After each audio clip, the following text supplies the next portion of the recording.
তুমি টাকা দেখো, এই 23শে জানুয়ারি আমার দ্বিতীয় মাহফিল, এই কেরানীগঞ্জে মুহুরীপট্টি আমিন পাড়ার দিকে টাকা দেখো। মার পাগল ছেলেরা কেমনে কান্দে, এরা নেশা করব না, এরা নবীরে কষ্ট দিব না, এরা রমজানের রোজা ছাড়বো না রে আল্লাহ মালিকের। আমি মরার আগে একবার হইল হজ্জে বাইতুল্লাহ নসিব কইর, একবার হইল আমার নবীর সোনার মদিনাটা আমারে দেখায়। তুমিও যদি চাইতে পারো বাবা, অবশ্যই আল্লাহ মদিনায় নিব। মা বাবার দোয়া নিয়ে চলবা, মা বাবার মনে কষ্ট দিও না। মা কারে বলে রে ভাই, নকশবন্দি তার কিতাবের ভিতরে লিখে কপাল পোড়া সন্তানদের যুগ হয়ে গেছে, মা বাবার খবর লয় না। এই কেরানীগঞ্জে বহুত এমন ছেলে আছে, আহারে পরের মেয়ে নিয়ে ভাইগা আছে, বাড়িতেও যায় না, মা বাবার খবর লয় না। বহুত এমন যুবক আছে রে ভাই, অনেক যুবক তো আমার বয়স হই না, আমার কাছে হাত ধইরা মাপ চাইয়া এরপরে পরামর্শ নিয়ে বাড়িতে গেছে, এমন বহুত যুবক কেরানীগঞ্জে আছে। ও যুবক বন্ধুরা, ওই কপাল পোড়া ছেলে 1.5 যুগ হয়ে গেছে বাড়িতে যায় না, মা বাবার সাথে যোগাযোগ নাই। 1.5 যুগ পরে আমার আল্লাহ তারে হেদায়েত দেয়, হঠাৎ কইরা মার কথাটা মনে পড়ে, আমি কেমন ছেলে, আজ থেকে 18 বছর আগে মা বাবা চাইরা আইলাম, গ্রামেও যাই না, মা বাইচা আছে না মরে গেছে তাও জানি না। 1.5 যুগ পরে ভিতরে অনুশোচন আইছে, 1.5 যুগ পরে মার কথাটা মনে পড়ছে, বাবার চেহারাটা সামনে বসে। হঠাৎ কইরা ছেলে সিদ্ধান্ত নেয়, আমি বাড়িতে যাব, আমি আমার মা বাবার কাছে মাপ চাইব। নকশবন্দি কিতাবে লিখে 1.5 যুগ পরে ছেলে যখন গ্রামে গেছে, যায়া দেখে তার ঘরের জায়গায় আর ঘর নাই, ওই জায়গায় আঙ্গুরের বাগান। আজ থেকে 10 বছর আগে যারা আমিন পাড়াইছে, এখন আইলে কিছুই চিনব না, অলি গলি খুঁজা পাইব না। কথা বলেন ঠিক কিনা? তো 1.5 যুগ পরে গ্রামের বাড়ি যাইয়া দেখে যেই জায়গায় আমাদের ঘর ছিল ঘর নাই, ওই জায়গায় কিছুই চিনা যায় না, একটা আঙ্গুর ফলের বাগান। একজন মুরব্বী কাছে একটা হাতে লয়ে দাঁড়ায় রইছে। যুবক যায়া সালাম দিয়া বলে, চাচা, ও চাচা, এই জায়গা না বাড়ি ছিল, বাড়ি কই? মুরব্বী ধমক দিয়ে বলে, তোর বাড়ি কই? তুই এখন আইসো বাড়ির খবর লেতে, তুমি কি জানো না এই বাড়িওয়ালা তো অনেক আগেই বাড়ি বিক্রি করে দিছে। যুবক বলে, চাচা, বাড়িওয়ালা বাড়ি বিক্রি করছে মানে বাড়িওয়ালা গেছে কই? বলে, তুমি কি জানো না এই বাড়িওয়ালার একটা কপাল পোড়া ছেলে আছে, বাপ মার খবর লয় না, ওই ছেলের জন্য কাঁদতে কাঁদতে বাবা হার্টের রোগী হয়ে অসুস্থ হয়ে গেছে, ওই বাবার ট্রিটমেন্ট করতে যায় বিটা বাড়িটা বেচছে, এরপরও তার বাবারে বাঁচাইতে পারে নাই। ছেলে বলে, চাচা গো, বাবারে বাঁচাইতে পারে নাই, বাবাই মরছে, তাহলে মায় কই? বলে, তার মা ওই ছেলের জন্য কাঁদতে কাঁদতে চোখ দুইটা অন্ধ হয়ে গেছে, মা এখন আর চোখে দেখে না, মা পরের বাড়িতে ভিক্ষা করে। বলে, চাচা গো, মায় পরের বাড়ি ভিক্ষা করে, তাহলে থাকে কই? বলে, ওই বাগানের ভিতরে একটা ঝুপড়ি ঘর দেখবা, ওই ঝুপড়ি ঘরে রাত্রে আইসা থাকে। যুবকটা বলে, চাচা গো, আমি একটু ওই মার সাথে দেখা করতে চাই। যুবক নিজের পরিচয় এখন আর দেয় না, সাহস পাইতেছে না, কোন মুখ লিয়া পরিচয় দিব। আর মুরব্বীও 100 মুরব্বী বলে, ওই পোলারে যদি আমি পাই, ওরে টুকরা টুকরা করে আমি ভাগা দিমু। এমন মায়েরও কেউ কষ্ট দেয়? আহারে, ছেলের জন্য মায় কাঁদতে কাঁদতে অন্ধ হয়ে গেছে, এরপরও ছেলের জন্য কাঁদে। যুবক বলে, চাচা গো,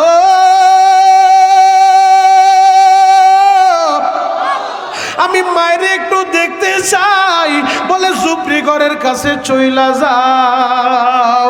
সারাদিন বাড়ি বাড়ি ভিক্ষা করে, রাত্র হইল ওই ঝুপড়ি ঘরে আইসা থাকে। যদি আজকে আসে বিকাল বেলা দেখা পাইলে পাইতেও পারো। এবার যুবকটা বুক বড় আশা লইয়া 18 বছর পর মার চেহারা দেখব মায়েরে দেখার জন্য।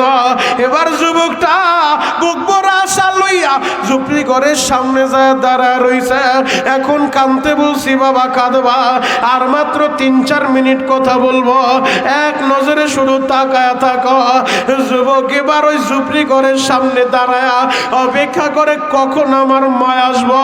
হঠাৎ করে যুবক তাকায়া দেখে সন্ধ্যাবেলা মা দুঃখিনী এক হাতে ভিক্ষার ঝুলিটা হাতে লইয়া আর এক হাতে লাঠিটা বর কইরা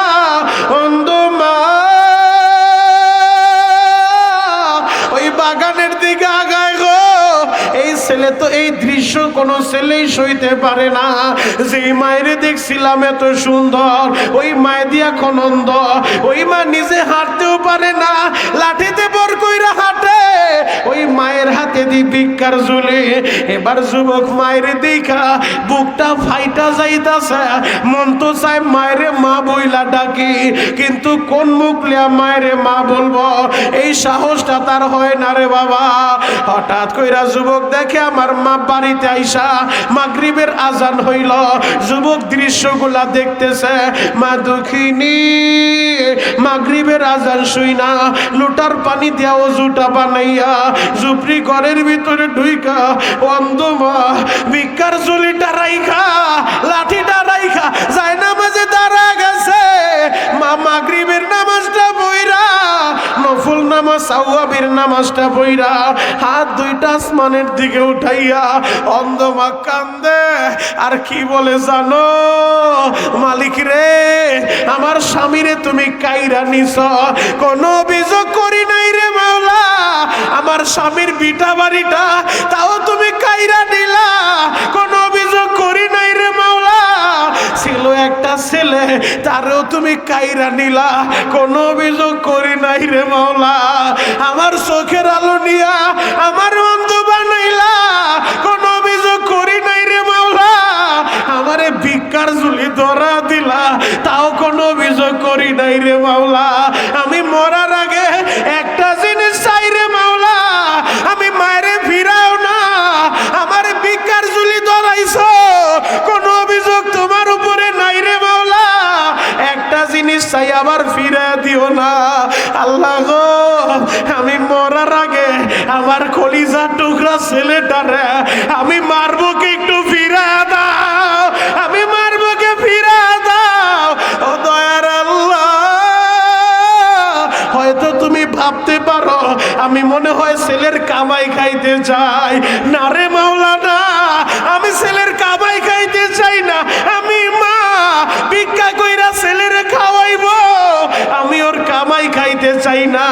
তাহলে কেন চাই জানো, আমি যদি এখন মইরা যাই আমার স্বামীও বাইচা নাই, কে আমারে কবরে নামাইবো, কে আমারে কবর দিব, আমার বাবাও বাইচা নাই, আমার আপন একটা ভাই নাই, আমি যদি এখন মইরা যাই পর পুরুষেরা আমারে কবরে নামাইবো। আল্লাহ গো আমি আমার ছেলেটারে তোমার কাছে ভিক্ষা চাই, আমি কামাই খাইতে চাই না, আমি যদি মইরা যাই আমার ছেলেটা যেন আমি মায়েরে এই কবরে নামাইয়া পাড়াইয়া পাড়াইয়া শেষ মাটিটা দিতে পারে রে আল্লাহ। ছেলে বাইরে বার দাঁড়ায় দাঁড়ায় দেখে 18 বছর মার খবর নিলাম না, একটা টাকা দিয়ে উপকার করলাম না, ওই মায় দিয়ে আমার জন্য বরদোয়া দেয় না, এখনো আমার জন্য কান্দে।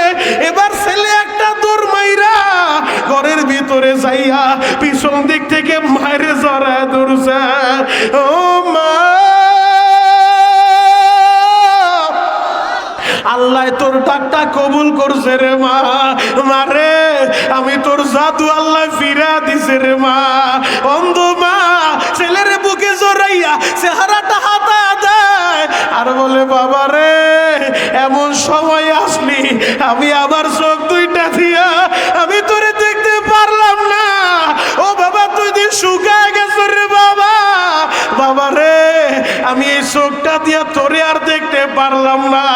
ওই যে মুফতি মোস্তফা সাহেব মা অসুস্থ 4 মাস হাসপাতালে পড়ে আছে, সকাল বিকাল পাগলের মতো মার জন্য দৌড়ায়, বলে সব বিক্রি করা লাগলে বিক্রি করব, আমার মায়ের যেন আল্লাহ বাঁচায় রাখায়। ও যুবক ভাইরা তোমরা যারা মা হারাইছো, তোমরা যারা বাবা হারাইছো, এখন চিৎকার বাইরা বাইরা ওই মার জন্য কাঁদতে থাকো, আর যার মা বাইচা নাই, যার বাবা বাইচা নাই, চিৎকার মাইরা কান্দবা আর হাতটা আল্লাহরে দেখাও। কার কার বাবা মারা গেছে আল্লাহর একটু হাতটা দেখাও তো, বাপ মরছে কার, মা মারা গেছে কার, যার 2 জন মরছে 2টা হাত, যার 1 জন মরছে 1টা হাত। ও মাহারা বাপারা ছেলেরা চিৎকার মাইরা কান্দো আর আল্লাহরে বলো, আল্লাহ আমার মায়ের মায়ের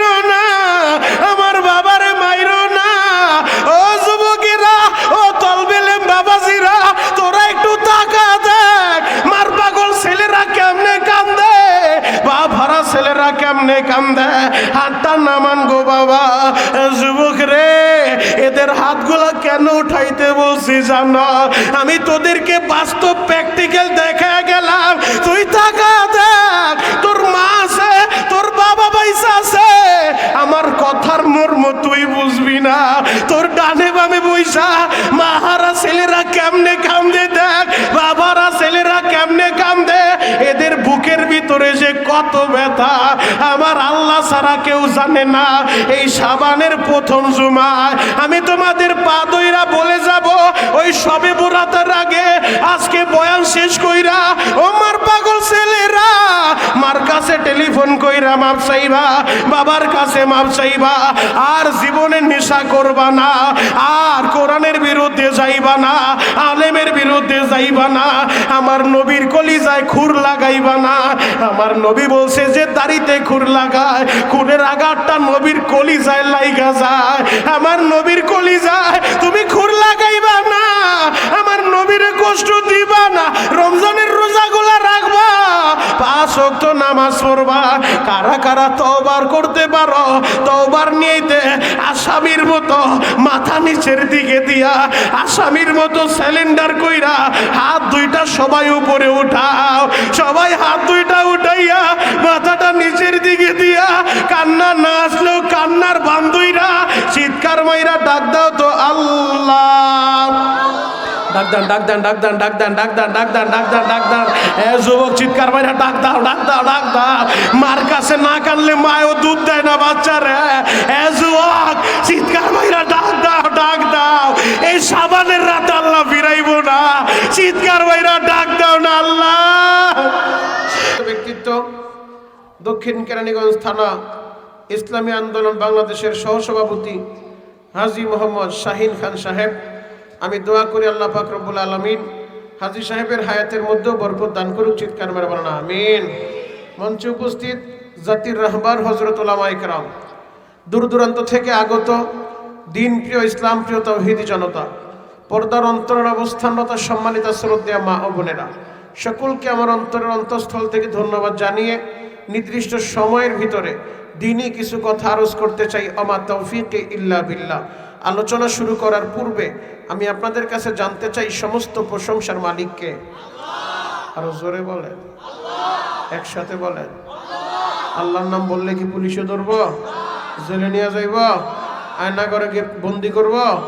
তাহলে নির্ভয়ে মর্দে মুজাহিদের মতো মুসলমানের মতো জবাব দেন সর্বময় ক্ষমতার মালিককে। মাহফিল আসার তৌফিক দিয়েছেন কে? যাইবার তৌফিক দিবেন কে? কেউ যেটা পারে না সেটা পারে কে? কেউ যেটা দেখে না সেটা দেখে কে? কেউ যেটা শুনে না সেটা শুনে কে? ওই আল্লাহর প্রশংসা কণ্ঠের সর্বোচ্চ আওয়াজ দিয়ে একবার কালিমাতুশ শুকর আদায় করেন আলহামদুলিল্লাহ। আরো শুকরিয়া আদায় করি এজন্য যে মহান মালিক আপনাকে আমাকে সুস্থতার মতো নিয়ামত দিয়েছেন। আপনি আর আমি যেই মুহূর্তে, এটা তো একটা জান্নাতের বাগান, যদিও আজকে দুপুরবেলাও এটা চলাচলের একটা রাস্তা ছিল, কিন্তু এই মুহূর্তে কোরআন হাদিসের ভাষা অনুযায়ী এটা জান্নাতের একটা বাগান। তো জান্নাতের এই বাগান আল্লাহ পাক রব্বুল আলামিন আপনাকে আমাকে নিয়ে আসছেন। ঠিক একই সময়ে একই মুহূর্তে বাংলাদেশের বিভিন্ন হসপিটালগুলোর ভিতরে আল্লাহ পাকের অনেক বান্দা বান্দিরা মৃত্যুর শয্যায় শায়িত, কথা বলেন ঠিক কিনা? তো আল্লাহ আপনাকে আমাকে অসুস্থ বানায় হাসপাতালের বেডে শোয়ায় রাখে নাই, প্যারালাইসিস দিয়ে আল্লাহ আপনাকে আমাকে ঘরের ভিতরে ফালায় রাখে নাই। আল্লাহ আপনারা আমারে সুস্থ রাখছেন, জবানে তার নাম উচ্চারণ করার মতো তৌফিকও দিয়েছেন। এই জন্য আরেকবার কণ্ঠের সর্বোচ্চ আওয়াজ দিয়ে ওই মহান মুনিবের দরবারে অবনীত চিত্রে শুকরিয়া আদায় করেন আলহামদুলিল্লাহ। শুকরিয়া আদায় করলে খুশি হয় কে? জোরে বলেন। বাবা, আমি আপনাদের পায়ে হাত রেখে বলি, আমি যত সময় কথা বলবো দুনিয়ার কোনো নেতা নেত্রীর নাম একবার আমি নিতে বলবো না। সে যত বড় নেতা হোক আর যত টাকার মালিক হোক, আমি যত সময় কথা বলবো কোরআন সুন্নাহর আলোকে সহি কিছু মেসেজ আপনাদেরকে দিতে চাই। আর আপনারা সুযোগ পাইলে কণ্ঠের সর্বোচ্চ আওয়াজ দিয়ে আল্লাহু আকবার বলে বলে আমার মালিকের খুশি করবেন। আপনারা যে যত জোরে আল্লাহু আকবার বলবেন আপনার হার্ট আমার আল্লাহ ভালো রাখবে। আল্লাহু আকবার বলেন। বাবাজি, আমি আপনাদের পায়ে হাত রেখে বলবো, আপনি যদি আল্লাহু আকবার সুবহানাল্লাহ আলহামদুলিল্লাহ তাসবিহগুলো পাঠ করেন, প্রশ্ন করতে পারেন, ও মনিরুল ইসলাম শরীয়তপুরি ভাই, আমি যদি আল্লাহু আকবার বলি আমার কণ্ঠটা যদি ফেটে যায়, এক কাপ চা কি আপনি আমাকে দিবেন? হয়তো এই মজলিসে আমিও আপনার সামনে চা পান করব না, আর আপনাকে আমি দিব না, তবে নবীর একটা হাদিস শুনে যাই, আপনি একবার সুবহানাল্লাহ বলবেন, এই জমিনে বৈশা আমার আল্লাহ আপনার নাম, আপনার বাবার নাম, দাদার নাম, পরদাদার নাম সহ জান্নাতের ভিতরে একটা সুবহানাল্লাহর গাছ লাগাই দেব। শুধু তাই না, আল্লাহু আকবার বলতে যায় যদি আপনি কণ্ঠটা ফাটায় ফেলেন, আগামীকালকে যদি কবরে চইলা যান, কারণ এই দুনিয়ার তো কোনো গ্যারান্টি নাই, এক সেকেন্ডের নাই ভরসা। এই গানটা যে শিল্পী গাইছে, যিনি লিখছে, উনিও স্টেজের ভিতরে পারফিউমস করতেছিলেন, গান গাইতেছিলেন, এক সেকেন্ডের নাই ভরসা। তো গান গাইছে, মঞ্চের শ্রোতারা বলতেছে আপনি গানটা আবার গান। তখন বলে একই জায়গায় এক গান তো দুইবার গাওয়া যায় না। তখন সবাই বলে শ্রোতারা চাইলে গাওয়াও যায়, আপনি আবার গান। তখন দ্বিতীয়বার যখন শুরু করছে, এক সেকেন্ডের নাই ভরসা, ওই যে শাকয়া টান দিছে, ওই সার সাথে সাথে আমার আল্লাহ তার মাধ্যমে প্রমাণ করে দুনিয়ার মানুষের দেখাইছে, ও দুনিয়ার মানুষ দেখো, যে গান লিখলো গাইলো এক সেকেন্ডের নাই ভরসা, আমি তার মাধ্যমে প্রমাণ করে দিলাম এক সেকেন্ডেরও ভরসা নাই। ওই সার টান দিছে, টানের সাথে সাথে তার জানটা বের হয়ে গেছে। অতএব এই দুনিয়া আপনিও থাকবেন না, আমিও থাকবো না।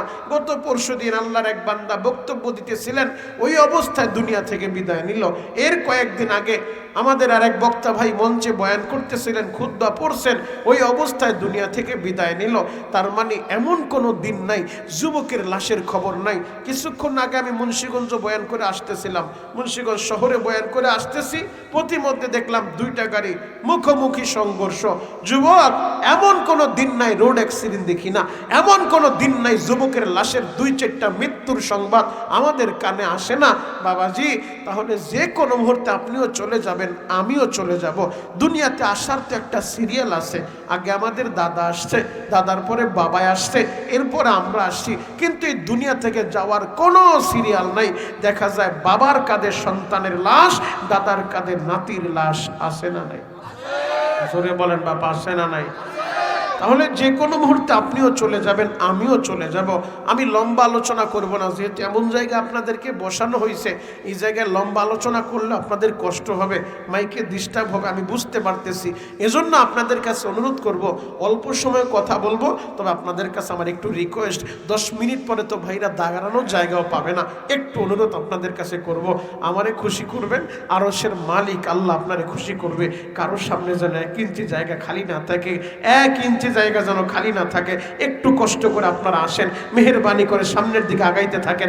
যে যতটুকু সামনের দিকে আগাবেন, আল্লাহ যেন জান্নাতের ভিতর আপনাদের জায়গাটা তো লক্ষ গুণ বড় করে দেয়। ওলামায়ে কেরাম থাকলে মঞ্চে চলে আসেন, স্টেজে আরো 2-4-5 জন আসতে পারবেন, মাশাআল্লাহ, আল্লাহ কবুল করেন। আলেম ভাইরা থাকলে, মসজিদের ইমাম থাকলে সামনে চলে আসেন, মাদ্রাসার শিক্ষক থাকলে স্টেজে চলে আসেন। আল্লাহ আলেম ওলামাকে আপনি কবুল করেন। আসেন মেহেরবানি করে, যুবক ভাইরা কাছাকাছি আসেন।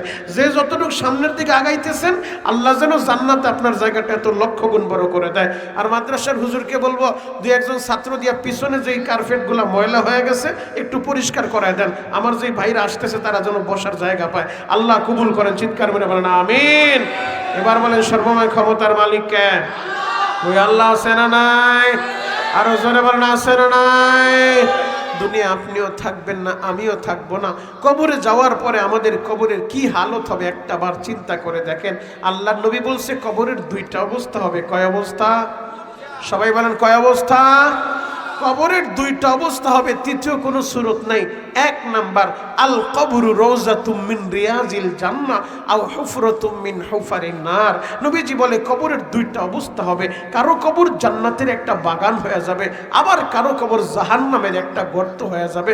বাপ, আপনি একটু বালিশের সাথে মাথাটা লাগায়া আজকে রাত্রিবেলা চিন্তা করে দেখবেন আপনার কবরের হালতটা কি হবে। মাঝে মধ্যে আমার আল্লাহ তো দেখায়, কত কবরে সাপ দেখা যায়, কত কবরে আগুন দেখা দেখা যায়। কত কবরের পাশে, গোরস্থানের পাশে গরু বেঁধে রাখছে, গরু ঘাস খাইতেছিল, হঠাৎ করে গরু রশি ছিঁড়া পাগলের মতো দৌড়াইতে থাকে। ওরে ৩-৪ জন ধরে ওই কবরের পাশে আর বেঁধে রাখতে পারে না। কেন জানেন? ওই বোবা প্রাণী ওরা কবরের আযাব শুনতে পায়। কবরে যখন আযাব শুরু হয়ে যায়, মানুষগুলা চিৎকার চেঁচামেচি শুরু করে, তখন ওই পশু পাখি ওই আশেপাশে থাকতে পারে না। গরু রশি ছিঁড়া পালায় যায়, ছাগল রশি ছিঁড়া পালায় যায়, ওরে ধরেও রাখা যায় না। এই মানুষগুলা যদি কবরের মানুষের চিৎকার আর আযাব শুনতো, তাহলে কেউ কাউকে কবর দিতে যেত না, মানুষের সম্মান নষ্ট হতো। এই কারণে আল্লাহ মানুষদেরকে কবরের আযাব শোনায় নাই বাবাজি। এরপর আল্লাহ মাঝে মধ্যে দেখায়, কত কবরে আগুন দেখা যায়, সাপ দেখা যায়। আবার এমনও আল্লাহ পাকের বান্দা আছে, ওই যে সরমনের আল্লাহর কুতুবের এক মুরিদের ইতিহাস আপনারা সবাই শুনছেন। কুড়িগ্রামের গুগু মিয়া, যার নাম ছিল, আল্লাহর বান্দা, আহারে অনেক বছর আগে মারা গেছে।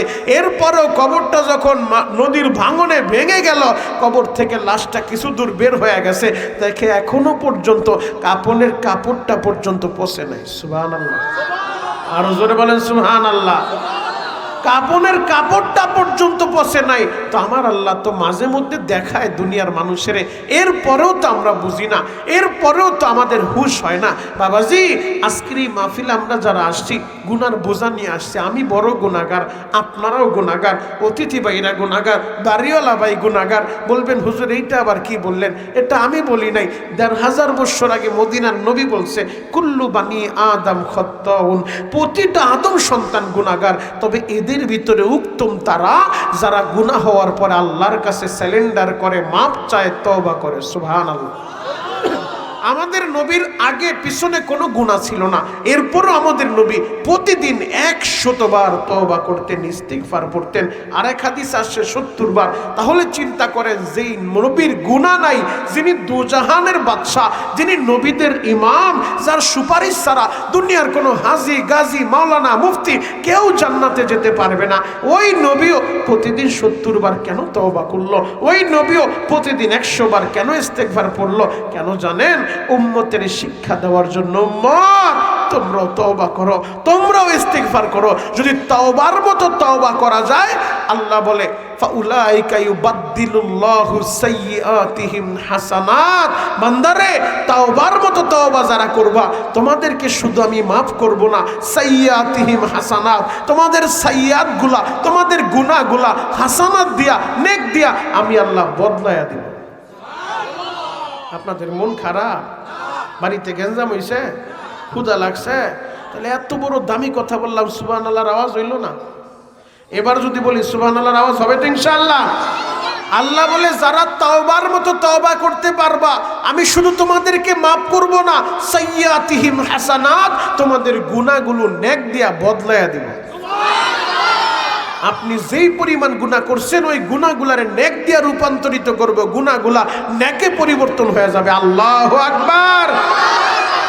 আজকের যেই মাসটায়, আজকে যেই জুমার নামাজ আপনি আর আমি আদায় করছি, এই মাসটা অত্যন্ত দামি, শাবান মাস, রমজানের আগের মাস। আল্লাহর নবী এই মাস আসার আগেই দোয়া করতেন, রমজানের 2 মাস আগ থেকে দোয়া শুরু করতেন, আল্লাহুম্মা বারিক লানা ফি রজব ওয়া শাবান ওয়া বাল্লিগনা রমাদান। নবীজি বলতেন, মালিক রে, রজব শাবানে বরকত দেন, হায়াতটা লম্বা কইরা রমজান পর্যন্ত পৌঁছায় দেন। আল্লাহর নবী এই জায়গায় দোয়া করতেন। এখন তো শাবান মাস, তো শাবান মাসও নবী দোয়া করে, আল্লাহুম্মা বারিক লানা ফি রজব ওয়া শাবান, শাবানে বৈশা রজবের দোয়া করে। তো রজব তো চইলা গেছে, তো উলামায়ে কেরাম লেখেন, রজব চইলা গেলে কি হয়েছে, আগামী 11 মাস পরে আরেকটা রজব আছে। নবী বলে, এই দোয়া যারা করবে তাদের হায়াত আল্লাহ বাড়ায় দিব, আগামী 11 মাস, আগামী রজবের ভিতরে আল্লাহ বরকত দিব। আল্লাহু আকবার।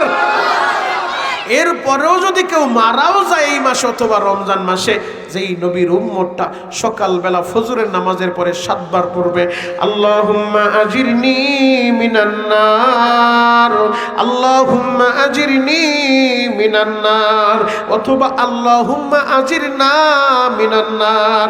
আজিরনা মানে আমাদের, আজিরনি মানে আমার। যারাই 7 বার পড়বে, যদি দিনের বেলা মারা যায়, রহমতের নবী শোনায় দেয়, আমার আল্লাহ তার গুনাহ মাফ কইরা জান্নাতের মেহমান বানায় দিব। আর যে সন্ধ্যাবেলা পড়বো যদি রাতে মারা যায়, আমার আল্লাহ তারে রাতের বেলা জান্নাতের মেহমান বানায় দেবে। যুবক ভাই, তাহলে নবীজি দোয়া শিক্ষা দিচ্ছেন, এই দোয়া পড়লে হায়াত বাড়ে। আজকে যারা ডায়াবেটিসের রোগী, এই ডায়াবেটিসের রোগীদের অনেকের ইন্স্যুরেন্স নিতে হয়। এখন শুনলাম ইন্স্যুরেন্সের ভিতরে আবার উন্নত হয়েছে, এক ডোজ মারলে 7 দিন চলবে, মানে একের ভিতরে 7 দিন ঢুকায় দিছে। একটা দিবেন তো 7 দিন আপনি নিশ্চিন্তে থাকতে পারেন। তো নবীজি যে দোয়া শিখাইছে, এই দোয়া পড়লে আল্লাহ হায়াত বাড়ায় দেয়, হায়াত লম্বা করে। যদি কোনো ফার্মেসিওয়ালা, যদি কোনো ডাক্তার সাহেব হায়াতের বড়ি বিক্রি করে, যে আমি হায়াতের বড়ি বিক্রি করি, একটা বড়ি খাইলে 1 মাস আপনি বাঁচবেন। এক বড়ির দাম কত? 1 লক্ষ টাকা। হায়াতের বড়ি একটা খাইলে 1 লক্ষ টাকা দিয়া 1 মাস আপনি বাঁচবেন। 2টা খাইলে 2 মাস, 10টা খাইলে 10 মাস, 12টা খাইলে 12 মাস। আমি তো বিশ্বাস করি এই কেরানীগঞ্জের মানুষগুলা বাড়িঘর বিক্রি কইরা এরপরে হায়াতের বড়ি কিনতো। কথা বলেন না কেন? কেউ মরতে চায় না, সবাই বাঁচতে চায়। কেউ মরতে চায় না যে আমার বাড়িঘর যা আছে সব বিক্রি কর, এরপর ওই হায়াতের বড়ি কেন। আর হায়াতের বড়ি যে ফার্মেসিতে বিক্রি করবে, ওই ফার্মেসির ভিতরে এমন বিশাল লাইন লাগবে, ধাক্কা ধাক্কি, কে কার আগে কিনবে। 1 লাখ লাগুক আর 5 লাখ লাগুক, ওই হায়াতের বড়ি কেনার জন্য মানুষ পাগল পারা হয়ে যাবে। এমনকি আমি তো বিশ্বাস করি যেই লোকটা হায়াতের বড়ি বানাইতো, ওই কোম্পানিও বলতো আমি আর বিক্রি করবো না, সব বন্ধ, আমি সব হায়াতের বড়ি একা খামু, সব ময়রা ছাপ্পা হয়ে যাইব, সব সম্পত্তি আমার হইব। কথা বলেন ঠিক কিনা? আরো জোরে বলেন ঠিক কিনা? যিনি বানাইতো সেও বেচবো না, যে সব আমি একা খামু, আমি কাউরে দিব না। কারণ কেউ মরতে চায় না, সবাই বাঁচতে চায়। কথা বলেন ঠিক কিনা? তাহলে এই শাবান মাসে এই দোয়াটা পড়লে আল্লাহ হায়াত বাড়ায় দেয়। হায়াত যেন অন্তত রমজান পর্যন্ত আল্লাহ পৌঁছায়। নবীজি দোয়াগুলা করতেন। আম্মাজান আয়েশা বয়ান করেন, দুনিয়ার মানুষ রে, আল্লাহ নবী তো রমজান মাসে তো পুরা মাস রোজা রাখে, রমজান ছাড়া শাবান মাসে এত অধিক পরিমাণে রোজা রাখতেন, যেই অধিক পরিমাণে রোজা অন্য কোন মাসে নবীজি রাখতেন না। আম্মাজান আয়েশা প্রশ্ন করে বসলেন, ইয়া রাসূলুল্লাহ, ইয়া হাবিবাল্লাহ, নবী গো, এত অধিক পরিমাণে রোজা রাখার কারণটা কি? নবীজি বলে, আয়েশা রে, আমি শাবান মাসে এত অধিক পরিমাণে কেন রোজা রাখি জানো? আমি চাই আমার আমলটা আল্লাহর কাছে এই অবস্থায় পেশ করুক, যেই অবস্থায় আমি রোজাদার। সুবহানাল্লাহ বলবেন না? কারণ রোজাদারের এত দাম, এত দাম। রোজাটা আল্লাহর জন্য, এই রোজার প্রতিদান আল্লাহ নিজে দিব। রোজার প্রতিদান ফেরেশতাদেরকে দিয়ে দেওয়াইব না, আল্লাহ নিজে দিব। আস-সাওমুলি ওয়া আনা আজজিবি, আল্লাহ বলে হাদিসে কুদসির ভিতরে নবী জানায় দেয়, আল্লাহ বলছেন রোজা আমার জন্য বান্দা রাখছে, প্রতিদানটা আমি আল্লাহ নিজে তারে দান করব। নবীজি বলেন আমিও চাই আমার আমলটা আল্লাহর কাছে এই অবস্থায় যাক, যে অবস্থায় আমি রোজাদার। কারণ এই শাবান মাস এমন এক মাস, এ মাসের নিসফে শাবান, লাইলাতুল বরাত যেটাকে বলা হয়, শবে বরাত, এই শবে বরাতে আমার আল্লাহ 1 বছর আমাদের আমল নামার রিপোর্টগুলা ফেরেশতারা আল্লাহর কাছে পৌঁছায় দেয়। আগামী 1 বছর এই দুনিয়াতে কোন আদম সন্তান জন্মগ্রহণ করবে, কার মৃত্যু হবে, এই একটা বাজেট পাস হয়। যেহেতু এই শাবান মাসে আল্লাহর কাছে রিপোর্ট পৌঁছায়, বাজেট পাস হয়, সেহেতু এই শাবান মাসে বৈশা আজকে আমরা আমাদের চোখের পানি জড়ায়া যদি আল্লাহর কাছে মাপ চাইতে পারি, এই শাবান মাস আল্লাহ আমাদেরকে মাফ করবে ইনশাআল্লাহ। পারে কি পারে না? আরো জোরে বলেন বাবা, পারে কি পারে না? কুল ইয়া ইবাদিয়াল্লাযীনা আসরাফু আলা আনফুসিহিম লা তাকনাতু মির রাহমাতিল্লাহ। আল্লাহ বলেন, নবীজি দুনিয়ার মানুষের বলে দেন, আমার যে বান্দারা গুনাহ করছে, অন্যায় করছে, অপরাধ করছে, লা তাকনাতু মির রাহমাতিল্লাহ, তারা যেন আমার রহমত থেকে নৈরাশ না হয়, তারা যেন আমার রহমত থেকে ফিরে না যায়। ও যুবক ভাইরা, দাড়ি পাকা বাবাজিরা, জীবনে কত অন্যায় আর অপরাধ তুমি করছো, গুনার বোঝালে আজকে মার্কাজুল আবিদিন ইসলামিয়া মাদ্রাসার মাহফিলে বৈশা চোখের গরম পানি ছেড়ে দিয়া যদি তুমি আমার আল্লাহর ডাকার মতো ডাক দিতে পারো, আমার আল্লাহ এখনই তোমারে মাফ করে দিবে। কারণ আল্লাহ গুনাহগার বান্দা বান্দির ডাকটা বড় পছন্দ করে। বান্দা যখন আল্লাহরে আল্লাহ বইলা ডাক দেয়, এই ডাকটা আমার মালিকের কলিজায় লাইগা যায়। বান্দা যখন আল্লাহরে আল্লাহ বইলা ডাক দেয়, এই ডাকের ভিতরে এত মজা, এত মজা, একমাত্র জাকিরিনরা জানে। বান্দা যখন আল্লাহরে আল্লাহ বইলা ডাক দেয়, কোরআন থেকে দলিল নেন বাবা, কোন পেপার পত্রিকার গল্প আপনাদেরকে বলতেছি না। আল্লাহ নিজে বলে উদউনি আস্তাজিব লাকুম, এ বান্দা আমারে শুধু ডাক দিবা, ডাকটা দিতে দেরি, আমি ডাকের জবাব দিতে দেরি করব না। ও যুবক ভাইরা, কত গুনাহ তুমি করছো, আমি তোমাদের পায়ে হাত রেখা বলে যাই। ও আমার দাড়ি পাকা আব্বা জানেরা, আমি আপনাদের পায়ে হাত রেখা বলে যাই। ও পর্দার আলে আমার মা বোনেরা, দিলের কানটা লাগা আমার কথাগুলো শুনবেন গো মা। আমি আপনাদের সবাইকে 1 মিনিট সময় দিব। এই দুনিয়া আপনিও থাকবেন না, আমিও থাকবো না। আমি 1 মিনিট টাইম দেব বাবা, কেউ বেয়াদবি নিবেন না। এই 1টা মিনিট মাথাটা নিচের দিকে দিয়া আপনি চোখটা বন্ধ কইরা আপনার জীবনের হিসাবটা মিলা নিবেন। কারো বয়স 20 বছর, 30 বছর, 50 বছর, আবার কোনো মা বাবার বয়স হয়ে গেছে 60-70 বছর। আপনি নিজেকে নিজে একটু প্রশ্ন করেন, নিজের বিচারটা একটু নিজে করেন, নিজের হিসাবটা একটু নিজে মিলান, নিজের জীবনের ক্যালকুলেশনটা একটু মিলায় নেন। আপনার এই 20 বছর জীবনের ভিতরে, আপনার এই 50 বছরের জীবনের ভিতরে, আপনার এই 60-70 বছরের জীবনের ভিতরে এমন বহুত গুনাহ আপনি করে বসে আছেন, যেই গুনার কথা আপনার মায় যদি জানতো কোনোদিন আপনার পরিচয়টাও দিত না। আমার কলিজার টুকরা যুবক, এমন বহুত পাপ তুমি করে বসে আছো, যেই পাপের কথা তোমার বাবা জানলে তেজ্য পুত্র করে বাড়ি থেকে বের করে দিত। আমার পর্দারের মা বোনেরা, তোমার পাপের কথা যদি তোমার স্বামীর আল্লাহ জানায় দিত, একদিনও তোমার সাথে সংসার হইতো না। ও বাবা, মাথাটা নিচের দিকে দিয়া একটু হিসাবটা মিলা দেখো, তুমি এত পাপ করলা, এত গুনাহ করলা, আমার আল্লাহ তোমার মায়েরও জানাইলো না, বাবারেও জানাইলো না, আমার আল্লাহ তোমার সন্তান কাউরে জানাইলো না, এলাকার মানুষেরও জানতে দিল না। কেন জানতে দেয় নাই জানো? আমার আল্লাহর 99টা নাম আছে বাবা, আমার আল্লাহর একটা নাম আছে রহমান। এই মার্কাজুল আবিদিন মাদ্রাসার বাচ্চাগুলারে দাঁড় করে দিয়া, মাইক্রোফোনটা হাতে দিয়া, এরপরে যদি প্রশ্ন করো বাবা রে, আল্লাহর 99টা আমাদেরকে একটু শোনাও, এই বাচ্চাগুলো আপনারা শোনা দিব রে বাবা। আমার আল্লাহর একটা নাম আছে রহমান, আমার আল্লাহর একটা নাম রহিম, আমার আল্লাহর একটা নাম কারিম, আমার আল্লাহর একটা নাম আউয়াল, আমার আল্লাহর একটা নাম আখির, আমার আল্লাহর একটা নাম জোহর, আমার আল্লাহর একটা নাম বাতেন। এমন 99 নামের ভিতরে আমার আল্লাহর একটা নাম আছে সাত্তার, সাত্তারুল উয়ুব। এই সাত্তার নামের চাদর দিয়া ও কলিজার টুকরা যুবক রে, তোমার 20 বছরের গুনাহটা প্যাকেট করে ফেলছে। ও আমার বাবাজিরা, আমার আল্লাহ সাত্তার নামের নামটা দিয়া, এই নামের বরকতে আপনার 50 বছরের গুনাহ ডাইকা ফেলছে।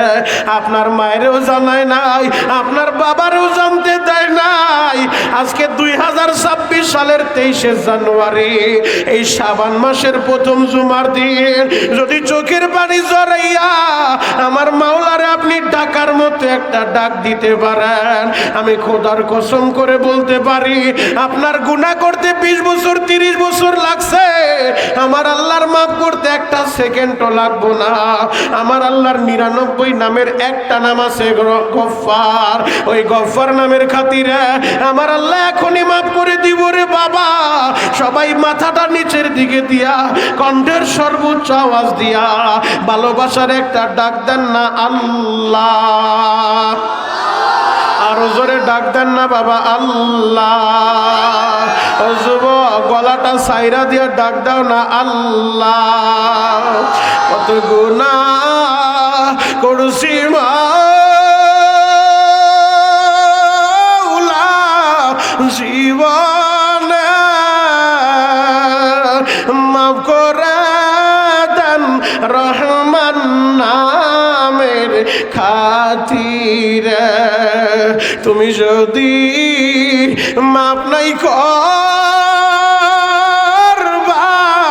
বান্দারা, বলো তোমার বান্দা যাবে কার কাছে? মালিক তুমি টাকা দেখো,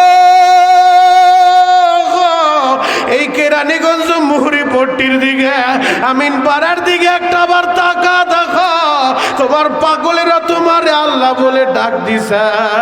তুমি যদি গুনাহগার বইলা আমাদের ঘাটটা ধাক্কা দিয়া বের কইরা দাও, আল্লাহ আমরা কার কাছে যাব? ইয়াকা নাবুদু ওয়া ইয়াকা নাস্তাঈন। আল্লাহ আমরা তো তোমার ইবাদত করি গো, আল্লাহ তোমার কাছে সাহায্য চাই। ও দয়ার আল্লাহ, তোমার রহমতের কোলে আমাদেরকে টাইনা লাও। আমাদের মা বাবাকে মাফ করে দাও, আমাদের মুরব্বীদের মাফ করে দাও। চিৎকার মেরে বলেন বাবা আমিন। আরো জোরে বলেন আমিন। আল্লাহ মাফ করতে পারে কি পারে না? আরো জোরে বলেন পারে কি পারে না? এ যুবক ভাইরা, হাজী সাহেব বাবাজিরা ডানে বামে নজর নাই, এক নজরে তাকায় থাকেন রে বাবা। জামানার পয়গম্বর মুসা একবার আমার মালিকের সাথে কথা বলতে যাইয়া মুসা নবী বলে ফেলছে, আল্লাহ আমার একটু দেখাও না, এই সমাজের ভিতরে সবচেয়ে পাপী কোন বান্দা, এই সমাজের ভিতরে সবচেয়ে নিকৃষ্ট কোন বান্দা? আল্লাহ বলে, মুসা রে, আমি আল্লাহ আমার বান্দার গুনার কথা কাউরে জানাই না, তার মা বাবারেও জানাই না, এলাকার মানুষের জানাই না। ও মুসা, আমি তোমারে কেমনে বলবো? মুসা নবী তো নাসর বান্দা, হাল সারার পাত্র না। আপনারা সবাই জানেন এই মুসা নবী তুর পাহাড়ে যে আল্লাহর সাথে কথা বলতে বলতে আশেক মাসুকের প্রেমের আলাপ জইমা গেছে। মুসা নবী বলেই ফেলছে, রব্বি আরিনি, আল্লাহ আমি তোমারে দেখতে চাই। আল্লাহ বলে, লাম তারনি, ও মুসা তুমি দেখতে পারবা না, পারবা না। মুসা নবী বলে, রব্বি আরিনি, আল্লাহ বলে, লাম তারনি। মুসা বলে, আল্লাহ একবার দেখাইবা? আল্লাহ বলে, মুসা সইতে পারবা না। মুসা নবী হাল ছাড়ে না, মালিক রে একবার দেখবো, অল্প একটু দেখবো, একবার আমারে দেখাও। আল্লাহ বলে, মুসা বললাম তো পারবা না। মুসা নবী বলেন, না আমি দেখবো আল্লাহ। আল্লাহ বলে, মুসা তাহলে অপেক্ষা করো, আমার নূরের একটু তাজাল্লি সারে দেখো সইতে পারো কিনা।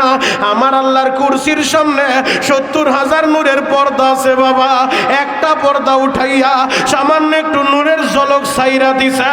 ওই তুর পাহাড়ের ভিতরে আগুন লাইগা গেছে, তুর পাহাড়ে আগুন লাইগা গেছে। মুসা নবী বেহুশ হয়ে পড়ে গেছে রে বাবা। 40 দিনের ভিতরে মুসা নবীর হুঁশ নাই।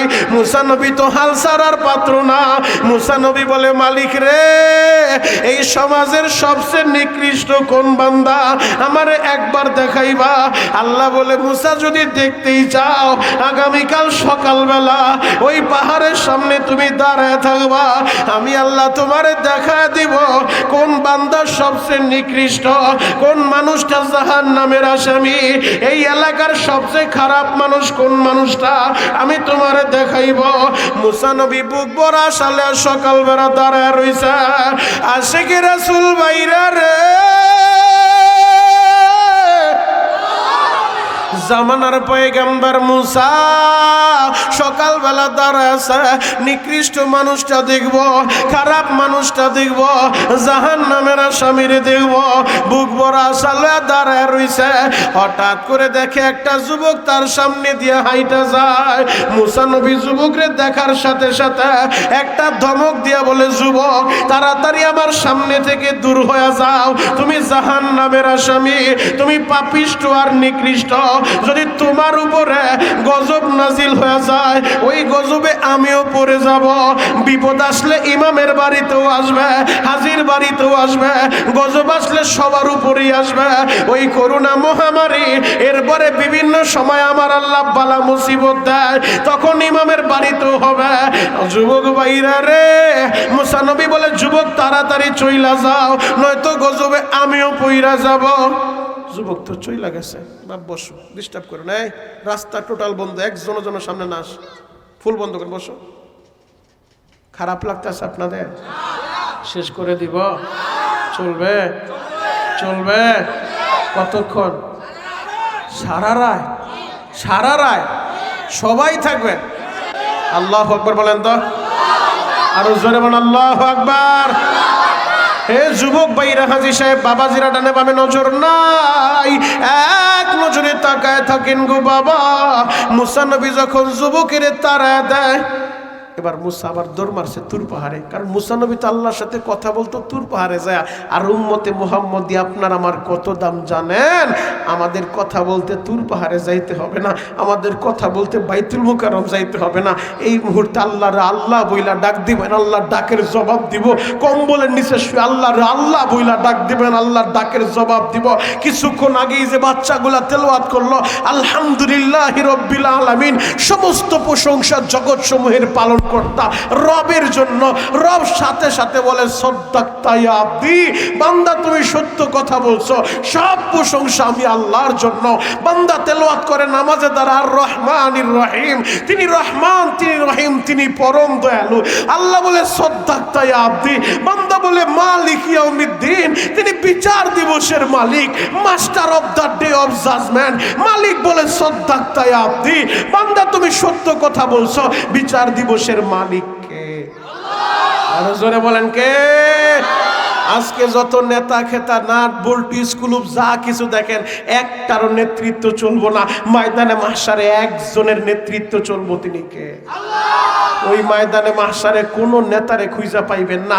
ওই ময়দানে মাহশারে একজন মালিক, একজন বিচারক, যার সামনে দাঁড়ায় কেউ ওকালতি করার সাহস রাখে না। শুধুমাত্র ওই ময়দানে মাহশারে আল্লাহর আদালতে দাঁড়ায় আল্লাহর সামনে ওকালতি করবে আপনার আমার দয়ার নবী, মায়ার নবী, উম্মতের দরদি নবী। আল্লাহু আকবার।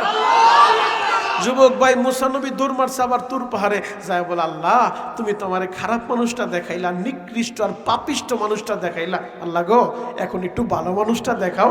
মুসা নবী ভাবছে আল্লাহ তার নামই বলবে, কারণ নবীর জামানার নবীরাই হলো সবচেয়ে দামি মানুষ, তো আল্লাহ তার কথাই বলবো। আর নিজের প্রশংসা শুনতে তো সবারই ভালো লাগে, কথা বলেন ঠিক কিনা? যে আমার প্রশংসাটা সবাই করুক, তো আল্লাহ যদি প্রশংসা করে তার তো কত ভালো লাগবে। তো মুসা নবী বলে আল্লাহ গো এখন একটু ভালো মানুষটা দেখাও, দামি মানুষটা দেখাও। আল্লাহ বলে মুসা সকালবেলা যেই জায়গায় দাঁড়ায় তোমার আমি নিকৃষ্ট আর পাপিষ্ট মানুষ দেখাইছি, একই জায়গায় সূর্য ডুবার সময় দাঁড়ায় থাকবা বিকালবেলা, আমি আল্লাহ তোমারে দেখায় দিব এই সমাজের সবচেয়ে দামিকে, সবচেয়ে ভালো মানুষটাকে, আজকের দিনের সবচেয়ে দামি মানুষটাকে। মুসা নবী বুক ভরা আশা লইয়া দাঁড়ায় রয়েছে, আজকের দিনের সবচেয়ে দামি মানুষটাকে আল্লাহ আমারে দেখাইব। মুসা নবী দাঁড়ায় রয়েছে, হঠাৎ করে তাকায় দেখে সকালবেলা যেই জাহান্নামের আসামি তার সামনে দিয়ে গেছে, বিকালবেলা একই যুবক তার সামনে দিয়ে আসে। মুসা নবীর তো যোগ বিয়োগে মিলে না। কি দেখতেছিলাম আল্লাহ কি দেখাইলো? দেখতেছিলাম নিকৃষ্ট আর পাপিষ্টরে, যারে দেখাইলো আবার দেখতেছিলাম দামি আর ভালো মানুষটারে, তারই দেখাইলো, হিসাব তো মিলে না। আবার দূর মারছে তুর পাহাড়ে। তুর পাহাড়ে যায় বলে মালিক রে, হিসাব মিলাইতে পারি না রে আল্লাহ, আমি দেখতে চাইলাম নিকৃষ্ট আর পাপিষ্ট, তুমি আমারে যারে দেখাইলা, আবার দেখতে চাইলাম দামি আর ভালো মানুষটা, একই যুবকের দেখাইলা, আল্লাহ আমার যোগ বিয়োগ আর হিসাবে মিলে না। আল্লাহ বলে মুসা রে, সকালবেলা যেই মানুষটা জাহান্নামের আসামি ছিল, নিকৃষ্ট আর পাপিষ্ট ছিল, তোমার সামনে দিয়া যখন হাইটা যায়, তুমি যখন তারে ধমক দিয়া তাড়া দিলা, আমার ওই বান্দা পাহাড়ের উপরে যাইয়া সিজদায় লুটায় পড়ছে, এই কপালটা দিয়া পাথরের ভিতরে আঘাত করে আর বলে মালিক রে, আমারে তোমার নবী মুসাও খারাপ বলে রে আল্লাহ, আমি গুনাহগার, আমি জাহান্নামের আসামি। আল্লাহ গো তুমি যদি আমারে তাড়ায় দাও, আমি কার কাছে যাব? আমার তো যাওয়ার কোনো আর জায়গা নাই, আমার তো যাওয়ার কোনো আর রাস্তা নাই। আল্লাহ তুমিও কি আমারে তাড়ায় দিবানি? আল্লাহ তুমি আমারে তাড়ায় দিও না। ওই যুবকটা যখন কান্নাকাটি শুরু করছে, আমার আল্লাহ ওই গুনাহগার বান্দার ডাকটা কবুল কইরা আল্লাহ তারে মাফ কইরা দিয়েছে। আল্লাহ বলে মুসা রে, আমার গুনাহগার বান্দা যখন আমারে ডাক দিছে, আমি কেমনে সহ্য করি? আমি তো তারে মাফ করে দিছি, যেহেতু তারে মাফ করে দিছি, তার অ্যাকাউন্টে তো কোনো গুনাহ নাই। ও মুসা, এই কারণে সকালবেলা ছিল জাহান্নামের আসামি, বিকালে তো সে জান্নাতের মেহমান। ও যুবক ভাইরা, তারি পাকা আব্বা জানেরা, আপনারাও তো গুনার বোঝা লইয়া আজকের এই মাহফিলে ছুটে আসছেন। এই শাবানের প্রথম জুমায় চোখের পানি জড়াইয়া এমন ভাবে মালিকের গুনার বোঝালে এই জান্নাতের সামিয়ানায় বসাইছ, এই গুনালে আমি বাড়িতে যাইতে চাই না। আল্লাহ আমার গুনাহগুলা মাফ কইরা, গুনাহগুলা নেক দিয়া বদলাইয়া এরপরে আমারে বাসায় ফিরাইবা। যদি তুমি বুঝা বলতে পারো বাবা, এখনই আমার মাওলা তোমারে মাফ করে দিবে, এখনই তোমার ডাকটা আল্লাহ কবুল করে নিবে। যুবক ভাইরা রে, তাহলে ওই আল্লাহর ডাকার দরকার আছে না নাই? আর জোরে বলেন আছে না নাই? এই শাবান মাসে লাইলাতুল বরাতে আমার আল্লাহ কত জাহান্নামের আসামিরে মাফ করে দিব, অগণিত অসংখ্য জাহান্নামের আসামিরে আল্লাহ বেউসুল খালাস দিয়া দিব। ও যুবক, যদি তুমি হতভাগা হও তাহলে এই রাতেও তুমি মাফ পাইবা না। এই শাবান মাসে নবী বেশি বেশি রোজা রাখে। আজ থেকে তুমি আর আমিও নিয়ত করব, এই শাবানে আমরাও বেশি বেশি রোজা রাখবো। রমজানের পূর্ব প্রস্তুতি শুরু, যেন রমজানের রোজাগুলো রাখতে পারি। রমজানের রোজা আল্লাহ কেন ফরজ করছে জানো নি? আল্লাহ বলিয়া আইয়ুহাল্লাযীনা আমানু কুতিবা আলাইকুমুস সিয়াম, ও আমার ঈমানদারেরা, ও আমার বিশ্বাসীরা, বড় ভালোবাসার ডাক রে বাবা। আল্লাহ কিন্তু বলে না ইয়া আইয়ুহান নাস, ও মানুষেরা, এই কথা আল্লাহ বলে নাই। আল্লাহ বলে না ইয়া আইয়ুহাল মুসলমান, ও মুসলমানেরা। আল্লাহ মুসলমানেরও ডাক দেয় নাই, আল্লাহ মানুষেরও ডাক দেয় নাই, আল্লাহ শুধু পুরুষেরে বলে নাই, আল্লাহ শুধু মহিলারে বলে নাই। আমার আল্লাহ বড় আদর কইরা, বড় মুহাব্বত কইরা ভালোবাসার ডাকটা মারছে, ইয়া আইয়ুহাল্লাযীনা আমানু, ও আমার ঈমানদারেরা, ও আমার বিশ্বাসীরা, কুতিবা আলাইকুমুস সিয়াম, আমি তোমাদের উপরে রোজা ফরজ করলাম, তোমাদের উপরে চাপা দেই নাই। কামা কুতিবা আলাল্লাযীনা মিন ক্বাবলিকুম, তোমাদের পূর্ববর্তী যারা ছিল তাদের উপরে ফরজ ছিল, তাদের উপরে রোজা ফরজ ছিল। কেন ফরজ করছি জানো? লাআল্লাকুম তাত্তাকুন, জানো তোমরা মুত্তাকি হইতে পারো, জানো তোমরা পরহেজগার হইতে পারো। মুত্তাকি যারা, ওই বান্দা দিনের আলোতে গুনাহ করে না, ওই বান্দা রাতের অন্ধকারেও গুনাহ করে না। আল্লাহর ভয় যেন দিলে হাসিল হয়ে যায়, কারণ রমজানের রোজা আল্লাহর ভয়ই বান্দা রাখে। ঘরের ভিতরে ফ্রিজে ঠান্ডা পানি আছে, আহারে, এরপরেও কিন্তু ঘরের ভিতরে একা, কলিজাটা শুকায় গেছে সারাদিন রোজা রাইখা, এরপরও রোজাদার ফ্রিজ থেকে ঠান্ডা পানি পান করে না। যদিও পানি পান করলে কেউ জানবে না, নদীর ভিতরে গোসল করতে নামছে, কলিজাটা শুকায় গেছে। ওই রোজাদার বান্দা যদি একটা ডুব দিয়া পানির নিচে যাইয়া এক ডুব পানি পান করে, কেউ জানবেও না, টেরও পাবে না, এরপরও পান করে না। কেন করে না জানো? দুনিয়ার মানুষ জানবে না, দেখবে না, একজন তো দেখেন, তিনি কে? আরো জোরে বলেন বাবা, তিনি কে? আমার মালিক তো দেখে। আল্লাহর ভয়ে ওই বান্দা দিনের আলোতেও গুনাহ করতে পারে না, আল্লাহর ভয়ে রাতের অন্ধকারেও গুনাহ করতে পারে না। এই তাকওয়ার ব্যাটারিটা চার্জ দেওয়ার জন্যই আজকের এই মাহফিলের আয়োজন। আল্লাহু আকবার। এই তাকওয়ার ব্যাটারি চার্জ দেওয়ার জন্য চরমনার পীরের দরবার, কথা বলেন ঠিক কিনা? এই তাকওয়ার ব্যাটারি চার্জ দেওয়ার জন্য উজানির পীরের দরবার, কথা বলেন ঠিক কিনা? এই তাকওয়ার ব্যাটারি চার্জ দেওয়ার জন্যই হক্কানি পীরের খানকা, কথা বলেন ঠিক কিনা? এই তাকওয়ার ব্যাটারি চার্জ দেওয়ার জন্যই দাওয়াত ও তাবলীগের মেহনত, কথা বলেন ঠিক কিনা? এই তাকওয়ার ব্যাটারিটা চার্জ করার জন্যই মারকাজুল আবেদিন আল ইসলামিয়া মাদ্রাসা। আল্লাহু আকবার। এই মাদ্রাসার ভিতরে আসলে, ওলামায়ে কেরামের মজলিসে গেলে, হক্কানি পীরের খানকায় গেলে তাকওয়ার ব্যাটারিটা চার্জ হয়। আর যার দিলের ভিতরে আল্লাহর ভয়টা যত বেশি, ওই আল্লাহ, ওই বান্দা আল্লাহর কাছে তত বেশি দামি। ইন্না আকরামাকুম ইনদাল্লাহি আতকাকুম। আজকে এই তাকওয়ার বয়ান কেন করতে হয়? বলে এই তাকওয়ার গুণটা এমন এক গুণ, এই তাকওয়ার যার ভিতরে থাকবে, ওই বান্দা জনগণের সম্পদ চুরি করে বিদেশে পাচার করবে না, কথা বলেন ঠিক কিনা? আল্লাহর ভয় দিলের ভিতরে থাকলে ভাই ভাইকে, ভাই ভাইয়ের সম্পদ জাল দলিল বানায় নিজের নামে চালায় দিব না। আল্লাহর ভয় থাকলে তাহলে সমাজের মানুষের কাছে মাথার উপরে বাড়ি মাইরা এরপরে কারো সম্পদ আত্মসাৎ করব না, কথা বলেন ঠিক কিনা? এই আল্লাহর ভয়টা যেন আমাদের দিলের ভিতরে হাসিল হয়। সমাজটা কোন পর্যায়ে চলে গেছে আজকে! যুবক, আপন ছেলে বাবারে বাইরে আমারে, মায়েরে বাইরে আমারে, আসে না নাই? হুজুরে বলেন আছে না নাই? গতকালকে আমি বয়ান করতেছিলাম আমাদের শরীয়তপুরে, আমাদের হুজুর আমাদেরকে একটা ঘটনা শুনাইলেন, কারগুজারি শুনাইলেন। বলে বাবা, সমাজটা কোন পর্যায়ে গেছে।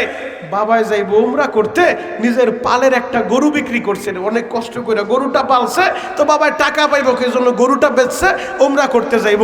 সন্তান যখন শুনছে বাপ আমার গরু বেচছে 70,000 টাকা, খবর পায় বলে বাপ তুমি গরু বেচছো কেন? ওই গরুতে তো আমারও বাক আছে।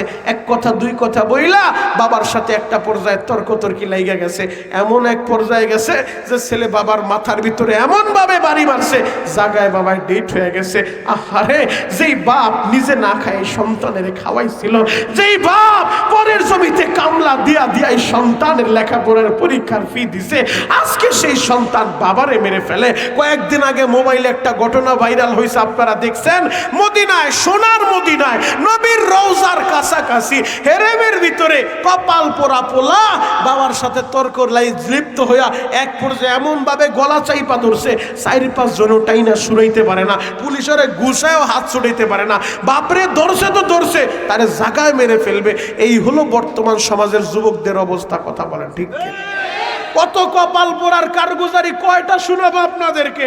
ওই বিবাড়িয়া ব্রাহ্মণবাড়িয়া নেশার টাকা চাইছে, তো বাপ নেশার টাকা দিব না। কপাল পোড়া ছেলে বাবারে রাতের ভিতরে টুকরা টুকরা কইরা মাটি দিয়া আবার সিমেন্ট দিয়া ঢালাই করছে যেন কেউ টেরও না পায়। কোন সমাজে আমরা থাকি ভাই? আমাদের পায়ে হাত রেখানে বলে যাই, যুবক ভাইরা আমি দেখতেছি অধিকাংশ যুবক, কারণ এই কেরানীগঞ্জের যুবকের আমার অনেক ভালোবাসে, আমি তোমাদেরকেও ভালোবাসি, আমি তোমাদের পায়ে হাত রেখা বলে যাই, তোমার বাবা তোমার ঘরে আছে, মা ঘরে আছে, তোমার জান্নাতটা তোমার ঘরের ভিতরে আছে। ওই মা বাবার মনে কষ্ট দিও না, দিও না। আজকে হারায় ফেলবা, সারা দুনিয়া পাগলের মতো ঘুরবা, তোমার মার মতো একটা দরদি কোথাও মিলবে না। কথা বলেন ঠিক কিনা? যুবক ভাইরা রে, ওই মার মনে কষ্ট দিও না রে ভাই। এই মুহুরিপট্টি আমিনপাড়া এলাকায় আজ থেকে 10 বছর আগে এত বাড়িঘর ছিল না। আজ থেকে 15-20 বছর আগে এই জায়গায় এত বাড়িঘর ছিল না রে বাবা। একেবারে বন্ধ ছিল, খোলা ময়দান ছিল। আজকে সেই জায়গায় বড় বড় বিল্ডিং হইল। যারা বাড়ি করছে অধিকাংশ বাড়িওয়ালার মনের খবর জানোনি। এই বাড়িওয়ালা ভাইটা অনেক কষ্ট কইরা ঢাকার শহরে আইসা, আহারে পরের ফ্যাক্টরিতে কাজ কইরা, পরের গার্মেন্টসের শ্রমিকের কাজ কইরা, রিক্সা চালায়া, ভ্যান গাড়ি চালাইয়া অনেক কষ্ট কইরা কইরা বাড়িটা করছে।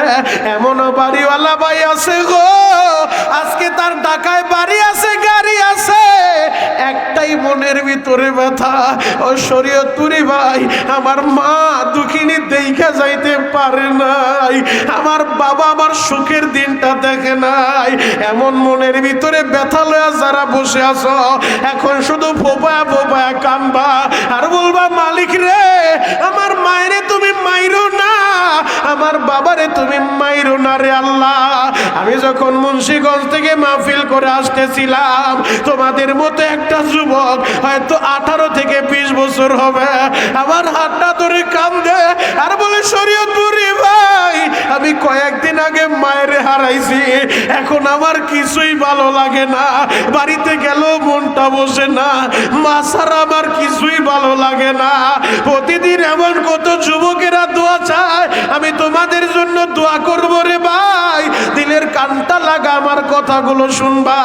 ও বাড়িওয়ালা ভাইরা, ও গার্মেন্টসের মালিক ভাইরা, ও গাড়ির মালিক ভাইরা, ও ফ্যাক্টরির মালিক ভাইরা, আজ থেকে 20 বছর 30 বছর আগে এত বড় বাড়িটা আপনার ছিল না, আপনি গাড়ির মালিক ছিলেন না, আপনি গার্মেন্টস আর ফ্যাক্টরির মালিক ছিলেন না, আপনার বাবা দুখুমিয়া পরের জমিতে কামলা দিয়া, আহারে পৌষ মাসের শীতের ভিতরে শরীরে জ্বর উঠা গেছে, অসুস্থ শরীরটা লইয়া বাবায় ফজরের নামাজ পড়া কাজে বের হয়।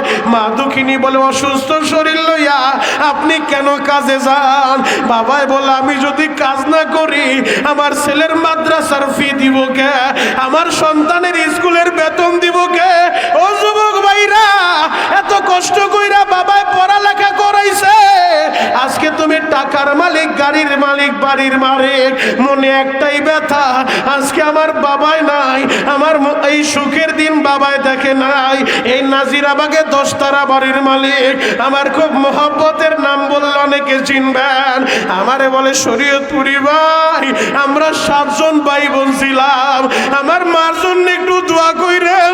আমি দেখেছি আমার মা দুঃখিনী, একটা কাপড় তার ছিল, একটা কাপড় গোসল কইরা অর্ধেক শুকাইতে দিত, ওই অর্ধেক শুকাইলে বাকি অর্ধেক আবার শুকাইতে দিত।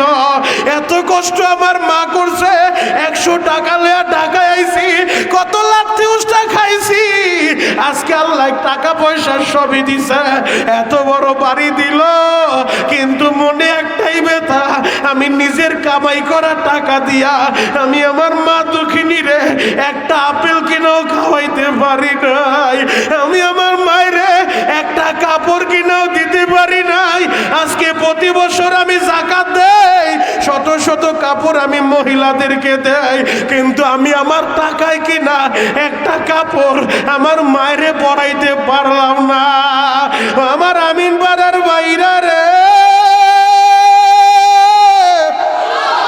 ওই মায়ের জন্য বসে বসে কাঁদবা, সন্তানের চোখের পানি এখনই ফেরেশতারা ডাইরেক্ট মা বাবার কবরে পৌঁছায় দিব, তোমার মা বাবার লাইভ দেখাইতে থাকবো। ও যুবক, তোমার চোখের পানিটা আল্লাহ বড় ভালোবাসা, কারণ কোন সন্তান যদি চোখের পানি জড়াইয়া মা বাবার জন্য দোয়া করে, রব্বির হামহুমা কামা রব্বায়ানি সগীরা, সন্তান যদি চোখের পানিটা চাইরা মা বাবার জন্য দোয়া করে, এই সন্তানের চোখের পানির খাতিরে আমার আল্লাহ মা বাবার কবর এখনই জান্নাতের বাগান বানায় দিতে পারে। আমি জানি না কার মা হাড়ের রোগী, আমি জানি না কার মা ক্যান্সারে আক্রান্ত, আমি জানি না কার মা বিছানায় পড়ে গেছে। ও মায়ের পাগল ছেলেরা, এখন বসে বসে কাঁদতে থাকো আর বলো, আল্লাহ আমার মায়েরে তুমি সুস্থ করে দাও, কারণ যেই সন্তানের দিলে আল্লাহর ভয় থাকে, ওই সন্তান মা বাবার অবাধ্য হইতে পারে না। আমি কেন এই ওয়াজটা করছি জানো?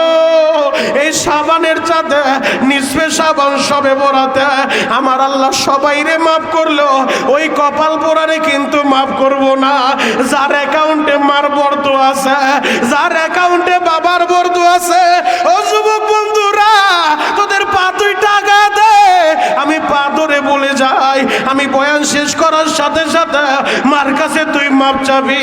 হয়তো বলতে পারো শরীয়তপুরি ভাই, আমার বাড়ি তো রংপুর, দিনাজপুর, কুড়িগ্রাম, পাটগ্রাম, আমার বাড়ি তো উজিরপুর, নাজিরপুর, বরিশাল, পিরোজপুর, মাদারীপুর, শরীয়তপুর, গোপালগঞ্জ, আমি কেমনে মার কাছে মাপ চাইব?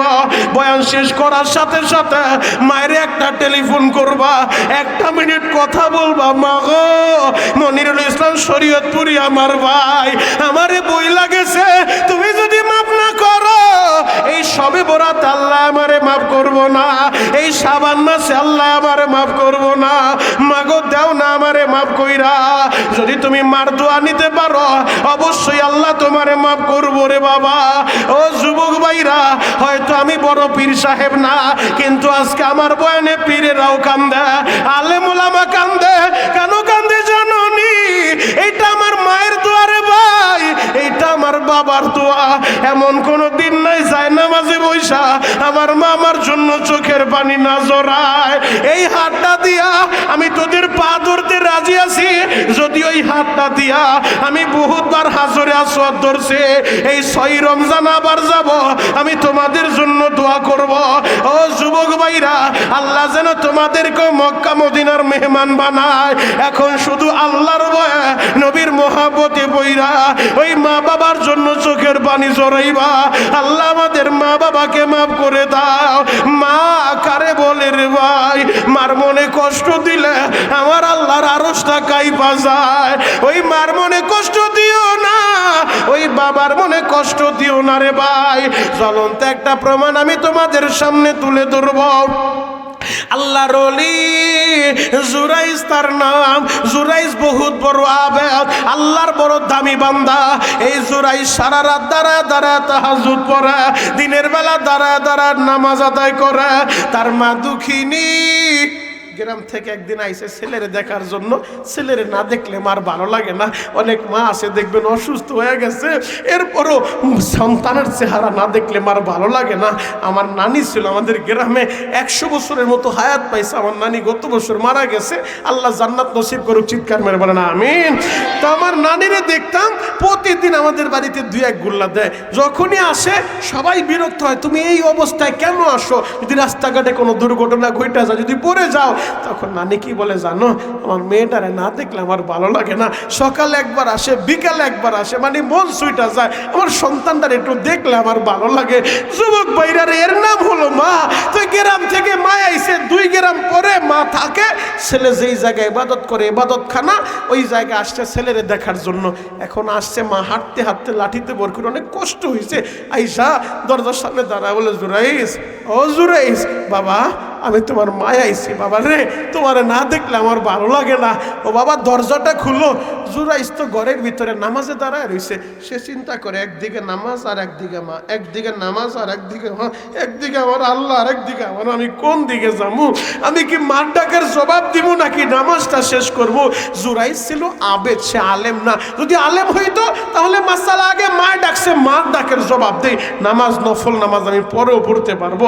কিন্তু জুরাইস যেহেতু আবেদ, সে চিন্তা করতে লাগলো, নামাজ আমার মা, কোন দিকে যাবো? সিদ্ধান্ত ফাইনাল, আমার মায় ডাকে ডাকুক, আমি নামাজ ছাড়বো না। নামাজে দাঁড়াইছি তো দাঁড়াইছি, নামাজ পড়তেছে। অনেক সময় ডাকছে, বৃদ্ধ মানুষ, বৃদ্ধ মা, ডাকতে ডাকতে ক্লান্ত, সন্তান তো নামাজ শেষ করে না। আর মায় তো জানে না যে ভিতরে নামাজ চলতেছে। মা মনে করছে ছেলে মনে হয় রাগ করছে, ও গেট খুলে না। এত সময় দরজায় দাঁড়ায় রয়েছি, ও দরজা খুলে না। মা কষ্ট পায় বাসায় চলে গেছে। পরদিনও মার মনটা বড় খারাপ। গতকাল গেলাম ছেলেটারে দেখবো, এত সময় দাঁড়ায় ছিলাম, ছেলেটা দরজা খুললো না। মা তো জানে না যে ছেলে নামাজ পড়তেছিল, কিন্তু মার মনে বড় ব্যথা। গেলাম, ছেলে দরজা খুললো না। ওরে না দেখলে তো আমার ভালো লাগে না। মা কারে বলে রে ভাই, ছেলে বিদেশে থাকে, একদিন যদি কথা বলতে না পারে, টেলিফোন কইরা ছেলেরে যদি না পায়, মার খাবার দাবার বন্ধ হয়ে যায়। বলে আমার মনটা ভালো না, তোরা খা, আমি খাবো না, কারণ আমার জাদু কোন অবস্থায় আছে আমি জানি না। যুবক ভাইরা রে, ওই মার মনে কষ্ট দিও না রে ভাই। ওই মা দুঃখিনী আবার দ্বিতীয় দিন আইসা বলে, জুরাইস রে, ও বাবা আমি মায়ের উপরে কি রাগ করছো নি রে বাবা? গতকালকে আসলাম, দরজা খুললা না। আজকেও জুরাইস নামাজে দাঁড়ায় রইছে। জুরাইস চিন্তা করে, একদিকে আমার নামাজ আর একদিকে আমার মা, আমি এখন কোন দিকে যাব? আমি কি নামাজ ছাড়বো নাকি মার ডাকের জবাব দিব? সিদ্ধান্ত আবার ফাইনাল, আমার মায়ের ডাকে ডাকুক, নামাজ ছাড়া যাবে না। আবারও নামাজ পড়ে রে বাবা। মা দুঃখিনী ডাকতে ডাকতে ক্লান্ত, মায়ের ডাকের জবাব তো দেয় না। আবার মা চলে যায়। তৃতীয় দিন মা দুঃখিনী বুক ভরা ব্যথা লইয়া ছেলেরে দেখার জন্য মা দুঃখিনী আবার দরজায় দাঁড়াইছে। জুরাইস রে, আমি তোমার মা আইছি রে বাবা। ও বাবা দরজাটা তুমি খুলো। মা দুঃখিনীর ডাকটা শুই না জুরাইস বলে, একদিকে নামাজ আর একদিকে মা, কোন দিকে যাব? মায় ডাকে ডাকুক, নামাজ ছাড়বো না। ওই দিনও জুরাইস নামাজ ছাড়ে না। মা মনে করছে ছেলে মন হয় আমার উপরে রাগ। মায়ও রাগ কইরা বলে ফেলছে, আমার ডাকের জবাব দিবি কেন? বেশ্যার ডাকের জবাব দিবি? মার মুখ দিয়া তো বের হয়ে গেছে, আমার মা বোনেরা সন্তানের জন্য বরদোয়া দিও না। আমি তোমাদেরকে বইলা যাই রে মা, যদি সন্তান তোমারে কষ্ট দেয়, কষ্ট পায়া বরদোয়া দিও না। দোয়া কইরো, আল্লাহ ওরে হেদায়েত দাও। মায়ের দোয়া ডাইরেক্ট কবুল হয়, কথা বলেন ঠিক কি না? মায়ের দোয়া দিলেও যেমন লাগে, বরদোয়া দিলেও তেমন লাগে। মায়ের বরদোয়ায় কাবার ইমাম হইছে। কাবা শরীফের কালো একজন ইমাম। সাংবাদিকরা তারে প্রশ্ন করলো, কেমনে কাবার ইমাম হইলেন? ওই কালো ইমাম কি বলে জানোনি? বলে আমার মায়ের বরদোয়ায় আল্লাহ আমারে কাবার ইমাম বানাইছে। বলে মায়ের বরদোয়া আবার কাবার ইমাম হয় কেমনে? বলে আমি ছোট্টবেলা অনেক দুষ্ট ছিলাম, আমি আমার মায়ের কথা শুনতাম না, ডাইনে বললে বামে যাইতাম, আমি অনেক দুষ্টমি করতাম। আর আমার মা বিরক্ত হইয়া বারবার বলতো, আল্লাহ গো ওরে তুমি কাবার ইমাম বানাও, আল্লাহ ওরে তুমি কাবার ইমাম বানাও, আমি সইতে পারি না। আর বর্তমান মা বোনেরা বরদোয়া দেয়, এত মানুষ মরে আল্লাহ তোরে কি দেখে না? কথা বলে না কেন? ইফতারের আগে ইফতারি করব, ওই সময় মাইক আল্লাহরে নেয় না কা, টেরাকের নিচে হয় পড়ে না কা, কত মানুষের পোলাও টেরাকের নিচে পড়ে হয় পড়ে না কা, আসে না নাই? জোরে বলেন বা। আমার মা বোনটা বয়ান শুনতেছে না? মা গো অনুরোধ করে বলি, কষ্ট পাইলো রাগ কইরা দোয়া দিয়েন, আল্লাহ ওরে হেদায়েত দাও, ওরে পরিপূর্ণ হেদায়েত দাও, রাগ কইরা এই দোয়া দিয়েন, তাইলে ডাইরেক্ট কবুল হইব। কাবা শরীফের ইমাম বলে আমার মা কষ্ট পাইয়া বারবার বলতো, আল্লাহ তুমি ওরে কাবার ইমাম বানাও, ওর যন্ত্রণা সইতে পারি না, ওরে কাবার ইমাম বানাও। কাবার ইমাম কান্দে আর বলে আমার মা ওই যে বরদোয়া দিছে, ওই বরদোয়া আরশে আসিমে কবুল হইয়া আমার মতো এমন একটা কালো মানুষের আল্লাহ কাবার ইমাম বানাইছে। আল্লাহু আকবার। জুরাইজের মায়ের জবান দিয়া যখন বের হয়ে গেছে, আমার ডাকের জবাব দিবি কেন, বেশ্যার ডাকের জবাব দিবি, এই কথা বইলাম মায় তো চইলা গেছে বাবা।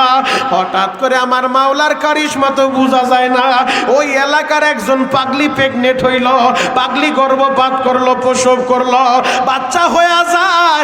এলাকার বিচারকরা ধরছে, ও পাগলি বাচ্চা পাইলি কই? ওই পাগলি জবান দিয়া বলে ওই জুরাইজ আল্লাহর ওলি এই কাম করছে।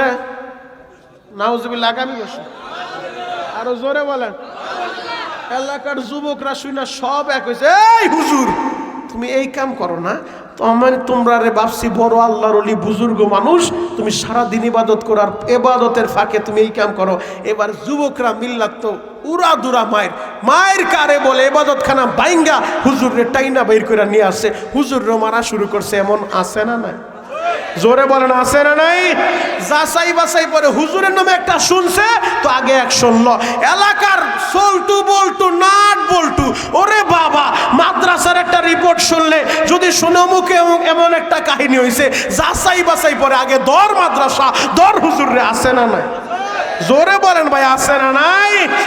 এলাকার যুবকরা সব এক হয়ে ইবাদতখানা ভাঙছে, ভাঙ্গা হুজুরের কালার দুইটা বের করছে, মায়ের শুরু করছে। এখন আল্লাহর আলী কান্দে আর বলে যুবকরা আমারে মারো কেন? বলে মারি কেন তুমি বুঝো না? না ও তুমি কিছুই জানো না, আমার মায়ের শুরু করছে। জুরাইজ কান্দে আর বলে বাবা রে আমারে মারো কেন, আমার অপরাধটা কি আগে বলো, তারপরে আমার মারো, কোনো দাবি নাই। এবার যুবকরা বলে এই পাগলির করবে বাচ্চা দিছে কে, তুমি এই কাম করছো। এবার আল্লাহরে বলে যুবক শোনো, যদি তোমরা আমার এই অপবাদ দিতেছো, তোমরা ওই বাচ্চারই জিজ্ঞেস করো ওর বাবাকে। সুবহানাল্লাহ। এবার যুবকরা বলে হুজুর আপনি কি বুঝান, বাচ্চারে জিজ্ঞেস করবো মানে? বাচ্চা কি কথা বলতে পারে নাকি? বলে বাচ্চারে আমার কাছে আনো, বাচ্চারে জিজ্ঞেস করো ওর বাপকে, এই বাচ্চা বইলা দিব ওর বাপকে। এবার যুবকদের টনক নড়ছে, কিরে বাচ্চারে জিজ্ঞেস করতে বলে? আমার আল্লাহ পারে কি পারে না? জোরে বলেন পারে কি পারে না? আমার আল্লাহ চাইলে দুধের বাচ্চা দিয়েও কথা সন্তান দিতে পারে, কথা বলেন ঠিক কিনা? আমার আল্লাহ বাপ ছাড়া সন্তান দিতে পারে। দেখতে চাও তো হযরত ঈসাকে দেখো, মা মারিয়ামকে দুনিয়ার কোনো পুরুষ স্পর্শ করে নাই, বাপ ছাড়া আল্লাহ মা মারিয়ামের গর্ভে ঈসা নবীরে পাঠায় দিছে। আমার আল্লাহ মা বাবা দুজন ছাড়া সন্তান দিতে পারে। দেখতে চাও তো বাবা আদমকে দেখো, বাবা আদমের মাও নাই বাবাও নাই, আমার আল্লাহ পারে কি পারে না? এবার জুরাইজ আল্লাহর ওলি বলে বাচ্চারা আনো। এবার বাচ্চারা আনছে, আল্লাহর ওলি জুরাইজ শাহাদাত আঙ্গুলে দেয় বাচ্চার বুকের ভিতরে গুঁজে, বাচ্চা বল তোর বাপকে। যখন ধাক্কা একটা মারছে, বাচ্চা সাথে সাথে বলে ফেলছে আমার বাবা অমুক কৃষক। আল্লাহু আকবার বলেন।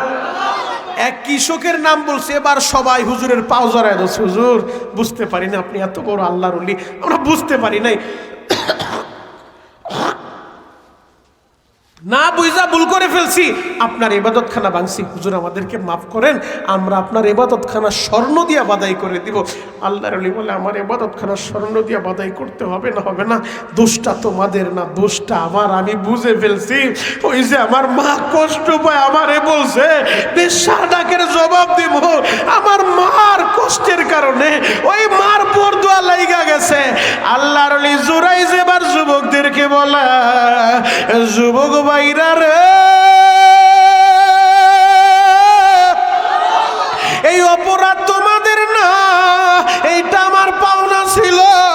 আমি আমার মার মনে কষ্ট দিছি, আমার মালিকের আরশ পর্যন্ত কাইপা গেছে। এবার জুরাইজ পাগলের মতো দৌড়াইয়া বাড়িতে যে আমার পা জড়া দৌড়ছে। ও মা, আমি বুঝতে পারি নাই রে মা, মাগো আমার তুমি মাফ কইরা দাও। তুমি 3 দিন আমার দরজায় গেছ, আমি নামাজে ছিলাম রে মা, আমি নামাজে থাইকা ডাকের জবাব দিতে পারি নাই। এবার মা সন্তান রে বুকে জড়ায় লয়। ও যুবক ভাইরা রে, এর নাম হলো মা, এর নাম হলো মা। ওই মার মনে কষ্ট দিও না। মা কারে বলে জানোনি? মার মনে কেমনে কষ্ট দেও রে ভাই। 10 মাস 10 দিন গর্ভে ধারণ করলো, আহারে মা দুঃখিনী, ঠিক মতো খাইতে পারে নাই, ঘুমাইতে পারে নাই, গোসলখানায় যাইয়া ঠিক মতো গোসলটাও করতে পারে না। রাতের অন্ধকারে বাবাই ঘুমায় রইছে।